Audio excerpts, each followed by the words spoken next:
Good morning and welcome back to the Daily Breakfast Broadcast Newsflash Update Show. I'm your host Desmond Flump. And I'm your host Doris Witherboobies. Headlines on today's show.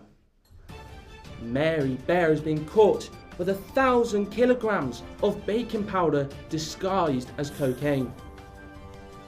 Buckham residents were shocked to find out that their butcher was indeed selling animal meat.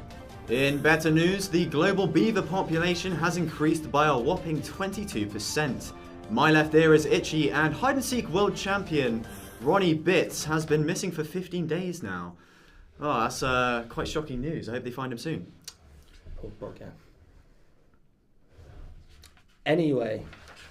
And finally, Ruben Lang joins us here in the studio, attempting to break a world record of holding his breath for 25 minutes. Good luck with that one, Ruben. What a brave young man. Brave young man indeed. Now, butter me up softly and whisper me some sweet, sweet news.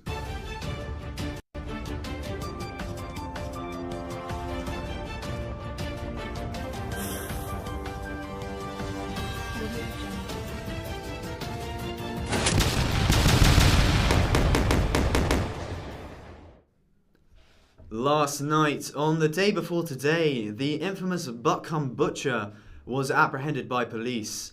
The man that was accused of selling animal meat to the residents of Buckham was finally put to rest when a woman realised there were indeed pigs in her blankets.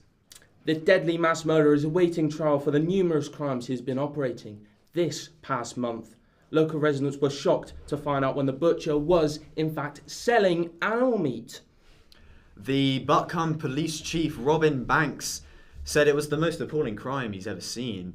He said in this morning's press conference, quote, "It's the most appalling crime I've ever seen." We're now checking in live to the scene with our Buckham correspondent Tabitha Wren. Now, Tabby, what can you tell us about the Buckham butcher? Thank you, Desmond, and today we are here in Buckham to interview some local Buckhamers, and it is a very sad day out here today because of the Buckham butcher. Now we're going to go on the hunt and try and find some local Buckhamers to interview about this awful, awful news. Sir. Oh, sorry, 1,000 years from the Twilight soundtrack. What's your opinion on the news of the Buckham butcher? Oh, I mean, that was terrible, wasn't it? Big shock to the whole village. It's the last thing you expect to hear when you go to the butcher's, really. I mean, animal meat. That's what is the world coming to? I mean, no, I'm fully against it. I would never do that to an animal. I thought it was tree meat. Now, as you can see here today, there are mad protests going on in the town of Buckham. It's a sad day out here for these Buckhamers. It is a sad day, really. And back to you in the studio, Desmond. Thank you. Well, thank you very much for that, Tabby, indeed. That was quite a tragic sight, if I don't say so myself. I mean, I can't believe the residents didn't realise it was real animal meat. It's truly tragic. I can't believe it. Well, I know you like your meat, Doris, so... Oh, cheeky. Stop it. Righto. I can feel the love in the studio. Can you? I thought that was just the aircon. You silly sausage. Anyway, speaking of meat, it's time for the dating segment. Cue titles.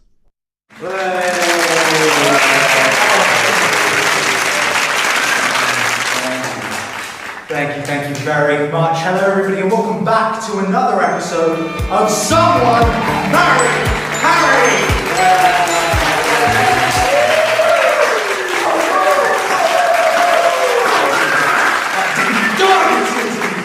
So, today we have found a wild Harry that has been on the hunt for a brand new lioness.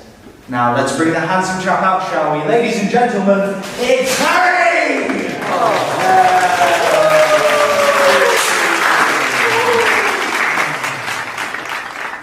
You're right, Trent?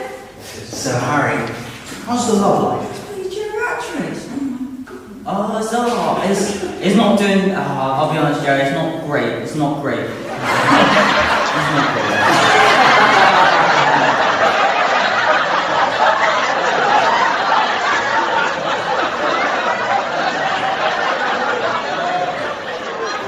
I tell the jokes!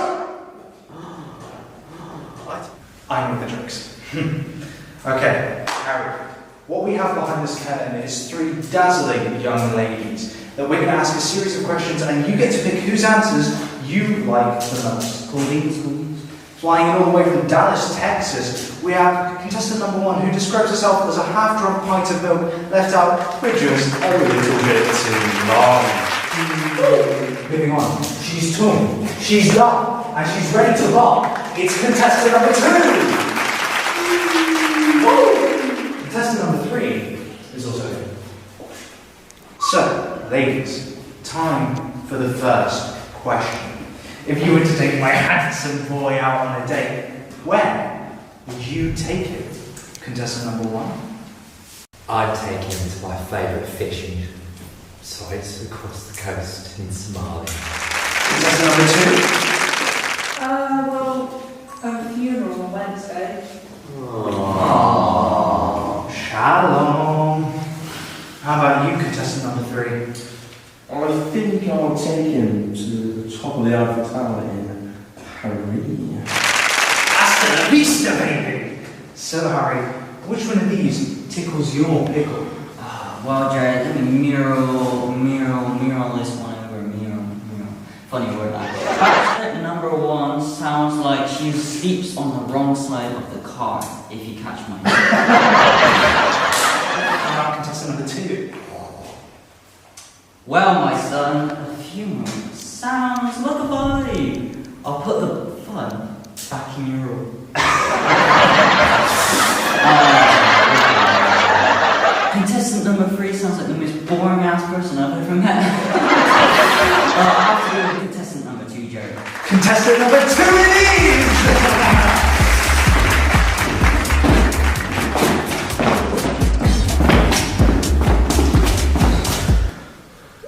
Alright. Now, Harry, it's time for you to ask these lovely ladies a question. The floor is yours. Take it away out. Oh, thank you, Jared Bear. Right. This is my hypothetical question. If I were a worm, what would you do to me? Now, I'm not saying I do to him at all. Well, I don't think that's an issue in my line of work. Oh, keeping it ominous with that. How about you, contestant number 2? Same as contestant number 1. Okay. Number 3? I think I'll have to go with number 1. That's a good outcome. Okay then. Well, that was not quite what I was expecting. Oh, everybody knows what that sound means. It's time for hypothetical.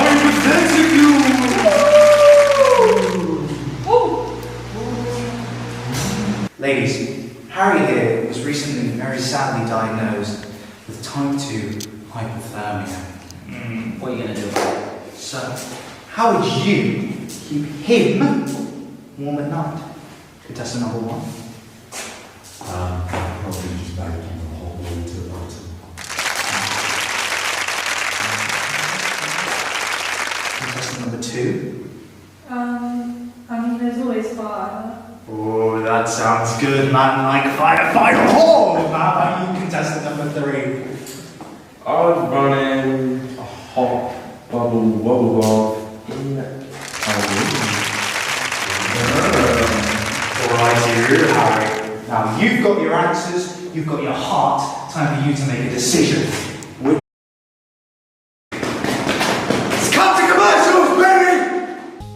If you can tie your shoe, then you can fix an F-16. If you can fix an F-16, then you can brush your teeth.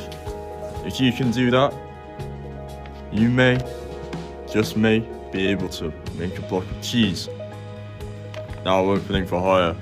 Make your cheese your way, our way, the way. T&C supply, not applicable for an 18C will be able to.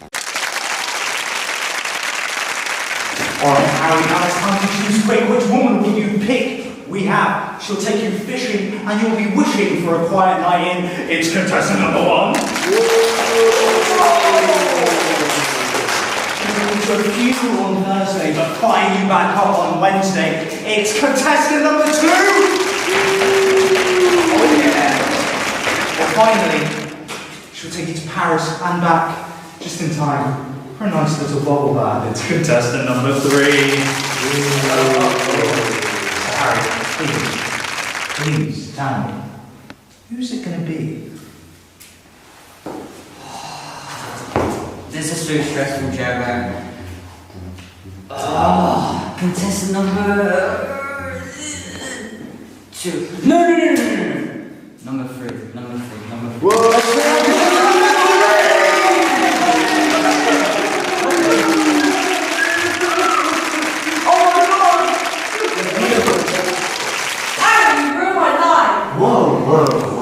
Someone get her off the premises, please.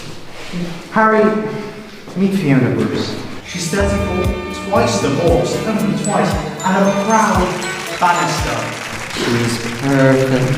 Alright, you two go, you two lovebirds. Fly away, sail with the wind, baby your beings.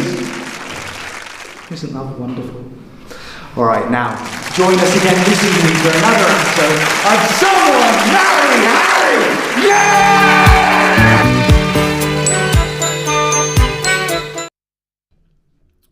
Wow.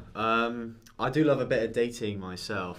I'm back on the scene. I must say, contestant number 3 was looking pretty sexy, if you ask me. Well, she is my cousin after all. But You got to give me her number. after this. Right. Well. Hold on. Breaking news! Beloved children's character, Where's Wally, has just been sighted outside a Morrison's petrol station in Stoke-on-Trent. What? I know. Wally was, I believe Wally was first sighted 15 years ago on page 3. I remember that. Next to blonde lady on motorcycle. Was that me? It was not you, Doris. We did have a book on set, but like Wally himself, the book has gone missing. But I guess he's not missing anymore. No. Ever since, police have been trying to detain and question Wally for multiple accounts of reckless driving. No matter how many wanted posters were spread, no one could find Wally. I struggle myself sometimes, I must be honest. Yeah. But nevertheless, let's catch up with an eyewitness on the scene. I saw him last week. He was running around near a petrol station. I saw him trying to siphon some gas, but he got away. I was straight on the phone with my mate Dave. I was like, Dave. I've just seen Wally. And then I checked my handy calendar. It's not World Book Day, so it must have been the real thing.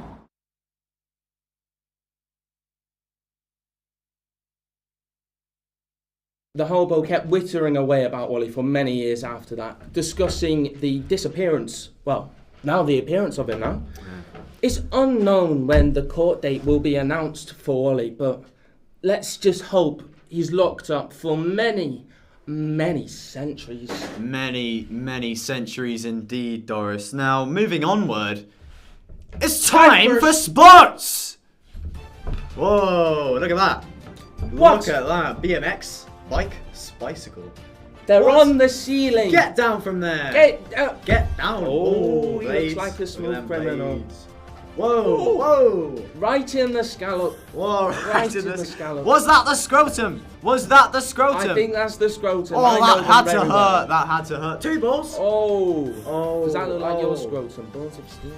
Is that? Anyway. Oh. Rodeo. Wow. I wish someone could treat me like That's a that. buckaroo from next Tuesday, if I From don't now. say so myself. Look at all that powder. I know what that is. Right, cheeky. Right.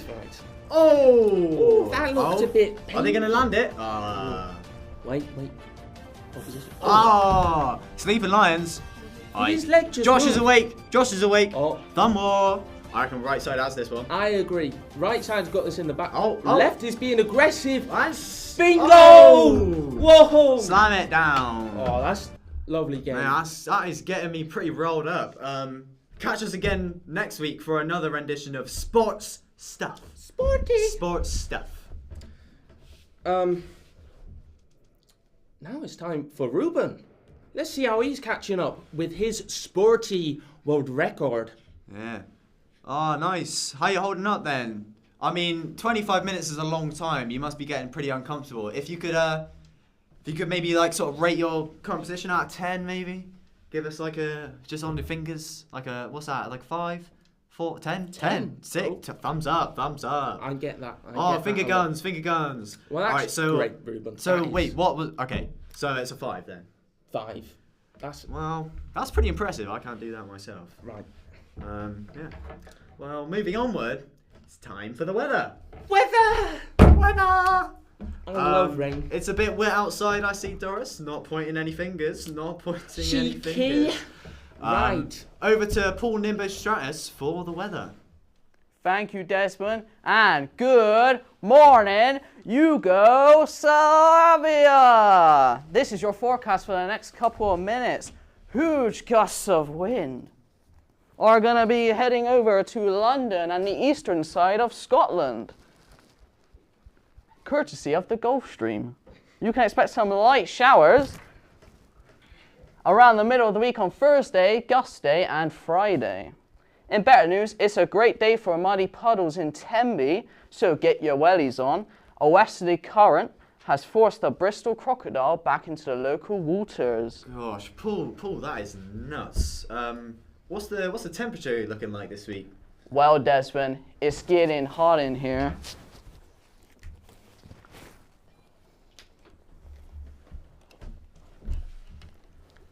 It's like Holly Bob's. Temperatures will rocket up to a whopping 15 degrees with a hint of sunshine in the sky. You know what that means.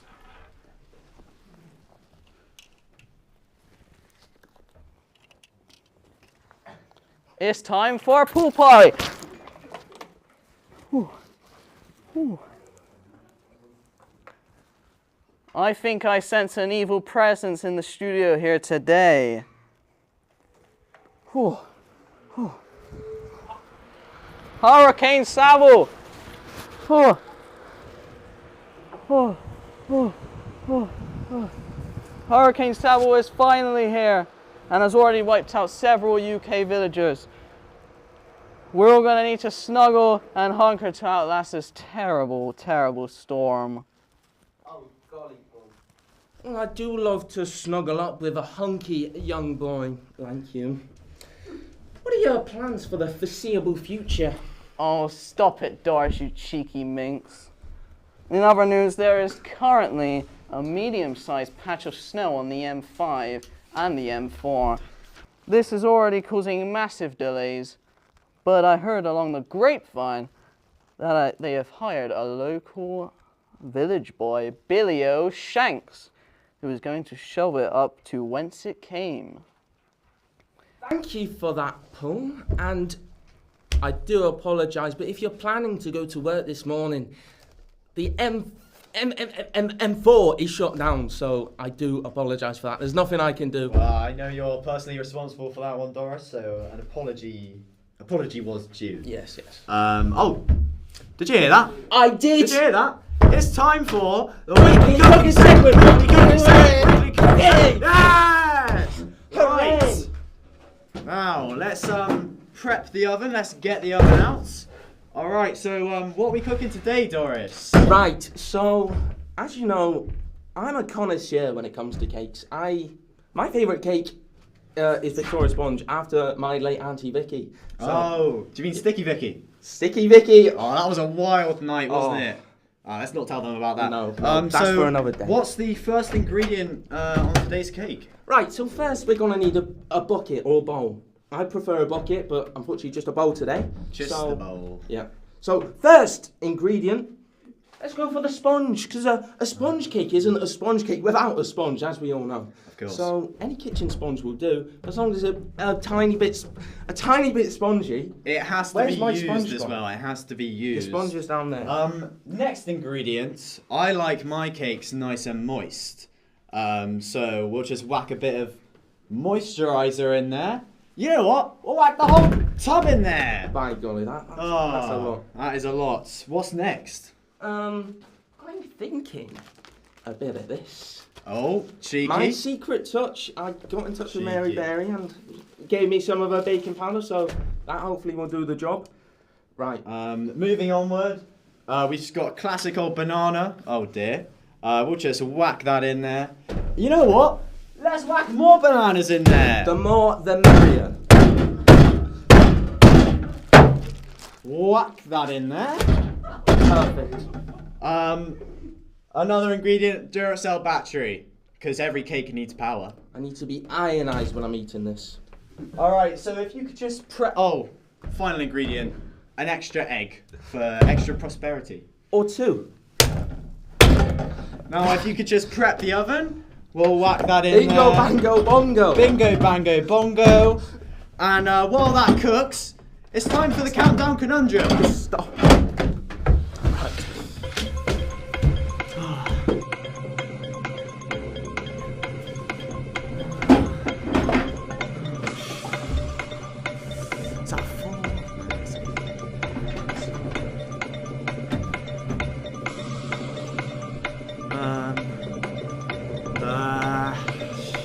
I'm struggling with this one. This is a hard one. This is a very hard one.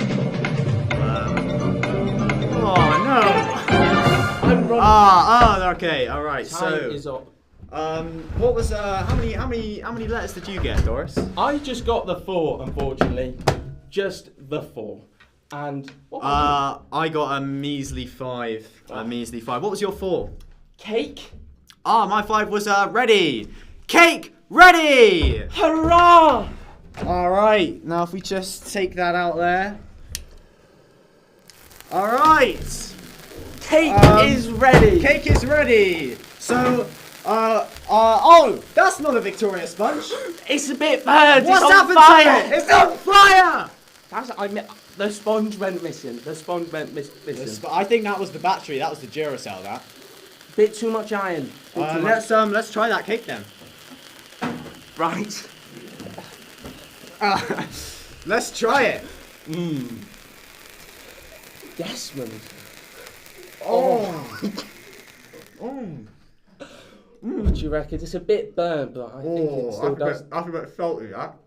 Salty. You put way too much salt in that, Doris. I think Jesus Christ. it's not too bad actually. Oh. I've had worse. I prefer your lemon curdle. All right, let's go. Let's head back to Ruben. Let's head back to Ruben. Back to Ruben. See how you're doing. Oh dear. What? He's passed on. Ruben is dead. Oh dearie. He has passed on. Right. I feel sorry for Ruben. He's such a dead man now. Nah, well, to be fair, we should have seen that coming because no one can hold their breath for 25 minutes. I can't. I can. But Ruben, he was a good man and he will be missed. Right, in better news, Ringo Starr was found alive in his home in Mala. Boom! Whoa! Oh my god. They've officially delayed Christmas Day till Boxing Day. Breaking news. I've also heard that a hostage bomb will be detonating in this studio. Oh no! Oh no! Oh! No! Desmond! I told you, Desmond. I'm sorry, I can't help it. No! Oh! In better news, Papua New Guinea has officially declared war on the moon. My left ear will be itchy again tomorrow. Again? Again, I need to get some ointment for that one. And yeah, I've been your host, Desmond Flump. And I've been Doris with the Boobies. Catch us again next week on another episode of the Daily Breakfast Podcast. Podcast.